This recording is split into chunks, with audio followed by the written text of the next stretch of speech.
Hello and welcome to another episode of Off Your Gord. I am your host, Jeff Gordon. Today is Tuesday, April the 8th, 2025, and we've got a busy slate for you all today. We're going to be talking about NASCAR, and frankly, an issue that has been really grinding my gears lately. We're going to be talking about baseball. The new season has started, and a controversial bat type is making waves. And then finally, we're going to talk about local sports. I want to open the show by talking about NASCAR. There's something that's really been grinding my gears, making me really, really upset lately. And it has to do with respect, especially as it pertains to the lower series of NASCAR. I love stock car racing more than just about any other sport in the world. You know, maybe football comes close, but for me, it's NASCAR and it's football. Those are my big two. And for much of my time as a NASCAR fan, the Xfinity Series has honestly been a bastion for great racing. You know, even when the Cup Series wasn't necessarily the best racing product, you could honestly count on the Xfinity Series being entertaining week in and week out with great racing and honestly respect amongst the young drivers. You know, the Xfinity Series is NASCAR's developmental series, so you would see kind of that you know, the young guys trying to earn their way to the top, but they wouldn't take it too far. It'd still be respectful and good racing. But what we're seeing right now, lately, in the lower series, has frankly been a joke. It's been an absolute joke of a racing product, disrespectful to race control, the viewers. It's been a mess, and I'm very upset about it. And what we saw, not this past weekend, but the weekend before at Martinsville, should be, in my opinion, the straw that breaks the camel's back in regards to how NASCAR views the situation. I want to talk about the end of the race.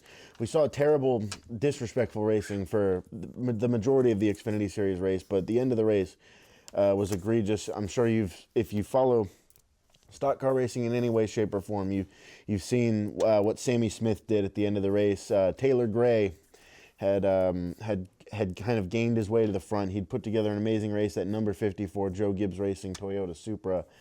Had worked his way through the field, kind of chopping his way, making clean passes, most importantly. And a short track like Martinsville, you know, clean racing is hard to come by. And he had done a great job making his way cleanly through the field. And, you know, the race went to overtime due to a late caution. And Taylor Gray didn't have the lead, but on the restart took it back. And it looked like, you know, on the final lap, he was going to be cruising to his first win in the Xfinity Series, first win in any of the top three series. You know, he didn't win a Truck Series race in his two Truck Series seasons, and he hadn't won an Xfinity Series race yet. It looked like he was going to be cruising to that first win when in the final corner of the final lap, Junior Motorsports Chevrolet Camaro driver Sammy Smith made one of the most egregious moves I've seen, not just this year, but in multiple seasons. He just blatantly spun out Taylor Gray, sent it in there. I think he was some like 2 or 3 car lengths behind, just sent it in with no regards for how cleanly Taylor Gray had raced him. There were multiple times throughout the race Taylor Gray had cleanly set him up and made a clean pass. And Sammy Smith just had no respect for that at all and completely sent it into the corner and spun him out. And then in his post-race interview, defended the move. He said something to the effect of, oh, he would have done the same to me, which doesn't really make a lot of sense to me because throughout the race we saw him not do the same thing to him. So I'm not sure where that idea comes from.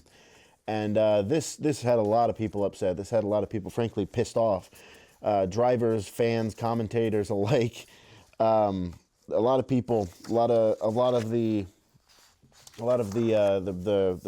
big figureheads in NASCAR talked about this. First off, the drivers immediately reacted on social media, and they reacted strongly. Denny Hamlin, Joe Gibbs Racing Cup Series driver, so it's technically a kind of a de facto teammate to Taylor Gray, Toyota car owner. He co-owns 2311 Racing with Michael Jordan. He had some strong words. He had 3 tweets pretty much instantly after. Well, he had one of the tweets before the Sammy Smith move happened, and then the next 2 moves, the next 2 tweets came after the move. He first tweeted, Martinsville is a track that could use an avoidable contact penalty, basically saying that, you know, if we're going to see contact like this made routinely at this track, to kind of, NASCAR needs to do something to step in. Eventually, right after Smith had spun out Taylor Gray, he tweeted, absolute garbage. I couldn't agree more. And then finally, Denny basically made reference to, he's commentated in the past, he said, God, I wish I were in the booth. I'd get fired, but I damn sure would call these idiots out. And I think a lot of people don't tend to give Denny the respect as kind of a voice in the sport that he's owed, mainly because he's had some incidents with some of the more popular drivers like Chase Elliott and Kyle Larson. But, I think his word on this is pretty good. I think he's a driver who mostly does race pretty respectfully. He races how he is raced. So his opinion on this, I think, I couldn't agree more with what he's saying. That it was a joke. We can't allow it to continue. Denny Hamlin, one of his drivers on the team that he co-owns with Michael Jordan, Bubba Wallace, was interviewed leading up to Darlington this weekend about the previous races finished in the Xfinity Series, and he said, a lot of respect was lost for Sammy Smith, not only from myself, but a lot of peers that I've talked to. Now, you got to remember, the Xfinity Series is young guys trying to earn their way into the Cup Series. Sammy Smith, like everybody else in the field, is trying to do just that, go to the Cup Series eventually. He's racing for Junior Motorsports, which has close ties with Hendrick Motorsports, so you would have to think his goal would be to get a Hendrick Motorsports ride, one of the best rides in the entire field in Cup. But, if you're losing the respect of Cup Series drivers before you get into the Cup Series, that's not exactly a good idea. You're putting yourself behind before you even get there. And then finally, retired legend of the sport, great voice, great figurehead for the sport, Dale Earnhardt Jr. Tweeted, "This racetrack is historic in the grand scheme of all things NASCAR, and it deserves better."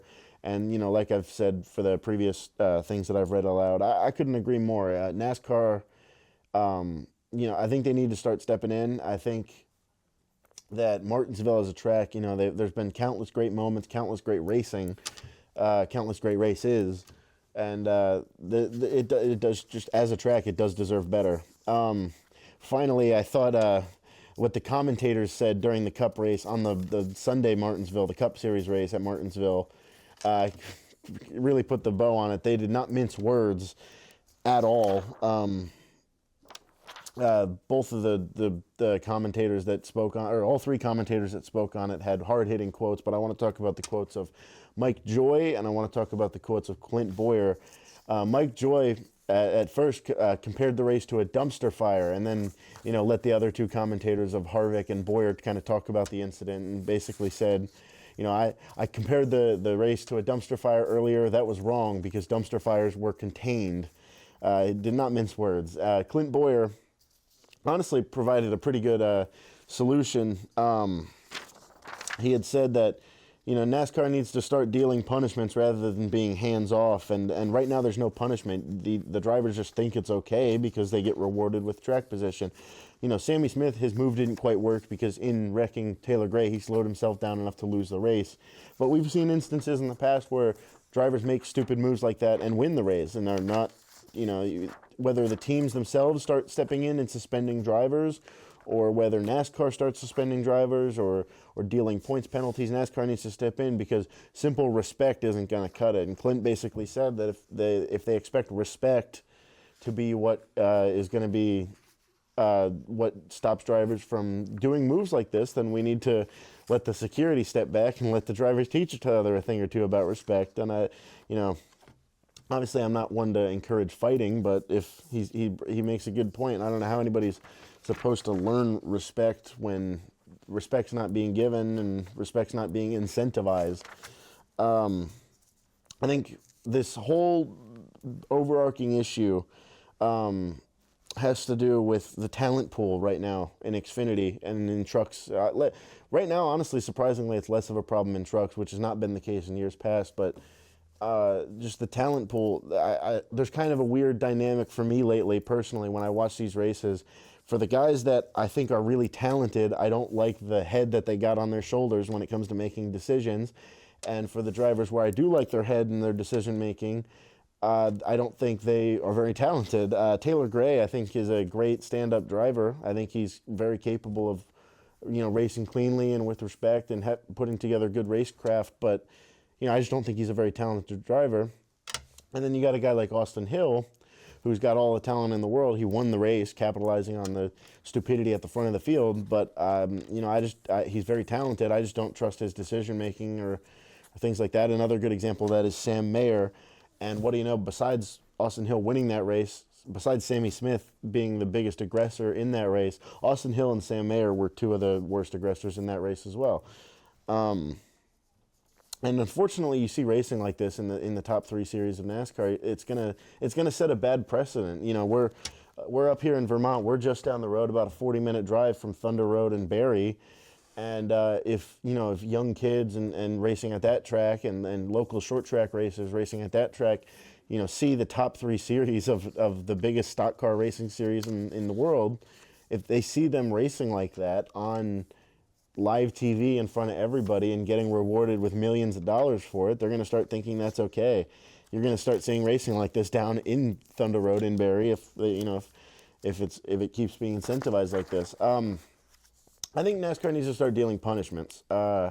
We did see a bit of a punishment, thank God, come Sammy Smith's way. He was given a 50-point penalty and I believe a $25,000 fine, or it might have been $50,000, but which is good because 50 points. He didn't earn 50 points throughout the race, which basically, as a points penalty, it basically amounts to a 1-race suspension, and I think that's pretty fair.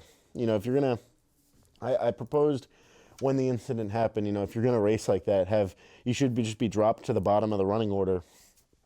The bottom of the lead lap, the bottom of the standings or whatever. But we didn't see that then, so I'm glad they did take at least some decent action here.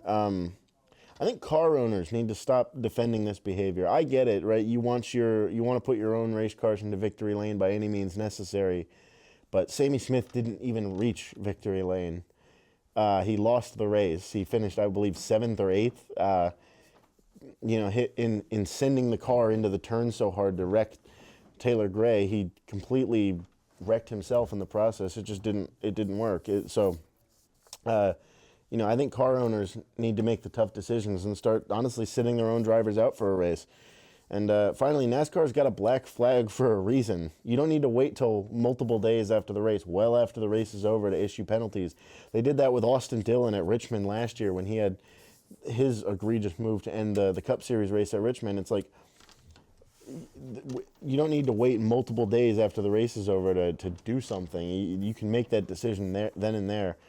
And that's just kind of how I feel about the end of that finish. I'm glad Darlington, we went to Darlington the following week, one of my favorite racetracks on planet Earth.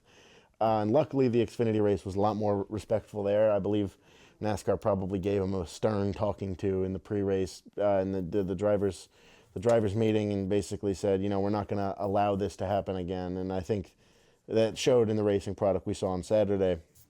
Next up, I want to talk about baseball. Baseball has started back up, and we're seeing a brand new, crazy change made to the bats. The Yankees have found something, and it is working. It's the big elephant in the room in baseball right now.